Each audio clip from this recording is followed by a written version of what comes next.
ओम नमः शिवाय शिवजी सदा सहाय। ओम नमः शिवाय गुरुजी सदा सहाय। 18वां अध्याय बंध और मोक्ष। ऋषि बोले, हे सर्वार्थ चित सूत जी, बंध और मोक्ष क्या है? सूत जी कहने लगे, हे ऋषियों, मैं बंध और मोक्ष के उपाय कहता हूँ, ध्यान से सुनिए। प्रकृति के 8 बंधनों के कारण ही आत्मा की जीव संज्ञा हुई है। इनसे छूटकर मुक्ति को पाता है। प्रकृति के आगे बुद्धि और बुद्धि के आगे गुणात्मक अहंकार और पंचतन मात्रा, यही सब 8 प्रकृति हैं। इन्हीं 8 से यह देह है और इससे जो कुछ क्रिया हो रही है इसी का नाम कर्म है। फिर कर्म से शरीर इस प्रकार बारंबार होते हैं। स्थूल, सूक्ष्म और कारण, ये 3 प्रकार के शरीर होते हैं। स्थूल व्यापार करता, सूक्ष्म इंद्रियों को भोग करता तथा कारण शरीर आत्मा के उपभोग के निमित्त है। कर्मों के द्वारा ही यह पाप पुण्य भोगता है और इन्हीं से सुख दुख की प्राप्ति होती है। इस काल में यह जीव कर्म रूपी डोर से बारंबार बंध कर क्रम से तीनों शरीर सहित चक्रवत सदैव भ्रमता रहता है। दूर तो तब हो जब चक्रकर्ता का पूजन करे। 8 प्रकृति ही चक्र हैं, शिवजी इनसे परे हैं। वही चक्रकर्ता हैं, वही 8 को वश में किए स्थित हैं। वे शिवजी सर्वज्ञ, निष्प्रिय और परिपूर्ण हैं, जो मन, वचन, शरीर और धन से बेरलिंग या भक्तजनों में शिव भावना करके उनकी पूजा करते हैं। उन पर वे महेश, जो प्रकृति से परे शिव हैं, निसंदेह अवश्य ही प्रसन्न होते हैं। सूत जी बोले, हे ब्राह्मणों, सुनिए। वह लिंग है जिससे सब कामनाएं पूर्ण होती हैं, उसकी पूजा ही मोक्ष है। इसके अतिरिक्त पुरुषार्थ से और प्रकृति के भी बनाए हुए बहुत से लिंग हैं जिन्हें शिवजी ही जानते हैं, अन्य कोई नहीं। किंतु पृथ्वी के विकास से मैं 5 लिंग कहता हूँ: स्वयंभूलिंग, विंदुलिंग, प्रतिष्ठित लिंग, चरलिंग और गुरुलिंग। जो लिंग किसी देवता या ऋषि के तप से या पृथ्वी को फोड़कर वहां स्वयं निकला हो, वह स्वयंभू लिंग कहलाता है। उस लिंग की पूजा करने से स्वयं ज्ञान की वृद्धि होती है। इसी प्रकार सुरवर्ण, चांदी और पृथ्वी आदि की वेदिका में ये लिंग को प्रणव मंत्र से पत्र पर लिखकर उसकी प्रतिष्ठा और आवाहन करे तो वह विंदु नादमय लिंग स्थावर और जंगम रूप शिव दर्शन के योग्य है।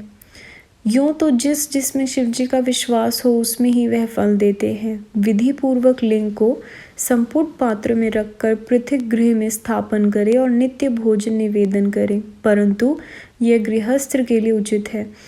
निवृत्त हुए जनों को सूक्ष्म लिंग का ही विधान है। उनके लिए विभूति से अर्चन करे। विभूति का एक अलग ही महत्व है। शिव का भक्त शिव स्वरूप हो जाता है, इसलिए स्त्री हो या पुरुष उसे सदैव भस्म धारण करना चाहिए। दिन हो या रात, किसी समय भी सजल भस्म हो त्रिपुंड सहित धारण कर जो शिव जी की पूजा करता है उसे निश्चय ही शिव पूजा का पूरा फल मिलता है। शिव मंत्र द्वारा भस्म धारण करके श्रेष्ठ आश्रमी होता है। शिव परायण ही शिवाश्रमी है। शिवजी के व्रती को अपवित्रता और सूतक नहीं लगता, क्योंकि वह भस्म लगाए रहता है। गुरु के हाथों उससे सीख कर नित्य भस्म धारण करना योग्य है। वही सच्चा गुरु है जो शिष्य के राजस, तामस तीनों गुणों को नाश कर शिव का बोध कराता है। इसी प्रकार ज्ञानी गुरु सर्वदा ही पूज्य है, शिष्य पुत्र के समान है। वही सच्चा शिष्य है जो गुरु के शासन को स्वीकार करता है। इसी से यह मंत्र पुत्र भी कहा जाता है। इसको उचित है कि गुरु रूप पिता की सर्वदा पूजा करें। उत्पन्न करने वाला पिता पुत्र को संसार में डूबा देता, परंतु ज्ञान दाता गुरु रूप पिता संसार में पार लगा देता। इस प्रकार दोनों का अंतर जानकर गुरु रूप पिता का पूजन करना योग्य है। तन, मन और धर्म से गुरु सर्वथा ही पूजनीय है और गुरु पूजा हो जाती है। गुरु भी विशेष ज्ञाता होना चाहिए और बड़े यत्न से ऐसे गुरु को ग्रहण करें। अज्ञान का नाश करना ही गुरु का कार्य है और विशेष ज्ञाता गुरु ही अज्ञान को हटा सकता है। सब कर्मों आदि से विघ्न नाशक गणेश जी का पूजन करना चाहिए। फिर सब बाधाओं की शांति के लिए देवताओं का पूजन करें।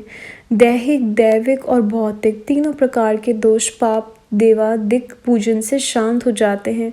आचार्य जैसा कहे वैसा विष्णु आदि की पूजा करें, जिसमें जप और हवन आदि सभी विधान संपन्न होता है। दानादि का भी नियम पालन करना पड़ता है। प्रतिमा का भी दान किया जाता है। स्वर्ण प्रतिमा का दान दक्षिणा सहित करें। संपूर्ण आयु की सिद्धि के लिए तिल का दान करें।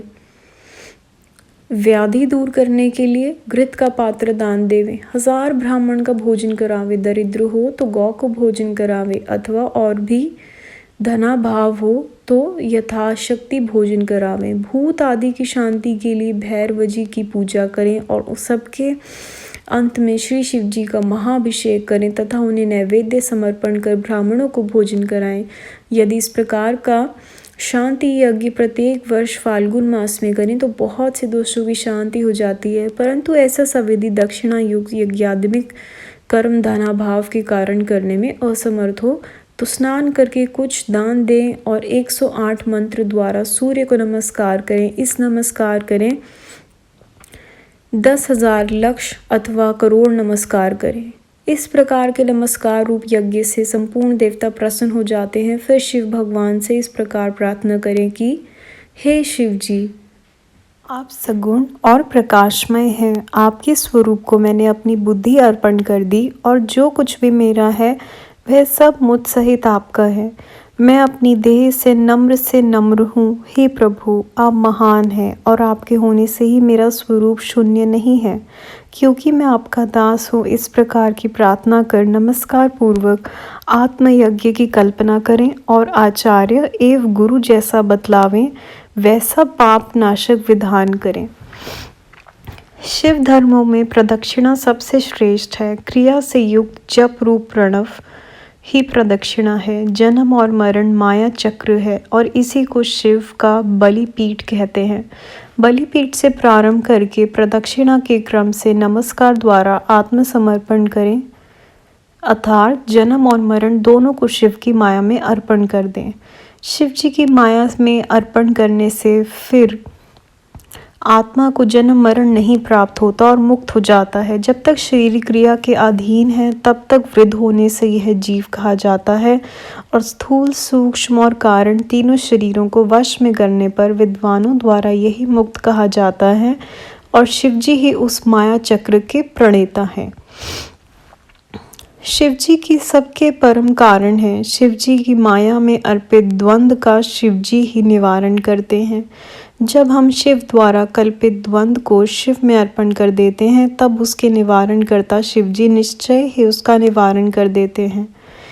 हे ब्राह्मणों, प्रदक्षिणा और नमस्कार शिव जी को अत्यंत प्रिय है। जो परमात्मा शिव को इस प्रकार षोडशोपचार वाली पूजा, प्रदक्षिणा और नमस्कार करते हैं उन्हें महान फल की प्राप्ति होती है। पृथ्वी में ऐसा कोई पातक नहीं जो प्रदक्षिणा से नाश न होता हो, इसलिए प्रदक्षिणा से ही समस्त पापों का नाश करें। जैसे भी हो, शुद्ध अन्न खाकर जीव हिंसा आदि से रहित हो एकाग्र चित्त से शिव जी की भक्ति करें और मौन रह शिव रहस्य का यथाशक्य गोदान करें। परंतु शिव भक्तों में अवश्य ही शिव महात्माएं को प्रकाशित करें। शिव मंत्र के रहस्य को शिव जी ही जानते हैं और कोई नहीं। शिव भक्त को चाहिए कि नित्य ही शिवलिंग का आश्रयवास करें। हे ब्राह्मणों, जो मनुष्य इस अध्याय को पढ़ेंगे या सुनेंगे वे शिव जी की कृपा से ज्ञान को प्राप्त करेंगे। इस अध्याय की यहाँ समाप्ति होती है। अगला अध्याय, अगली वीडियो। ओम नमः शिवाय।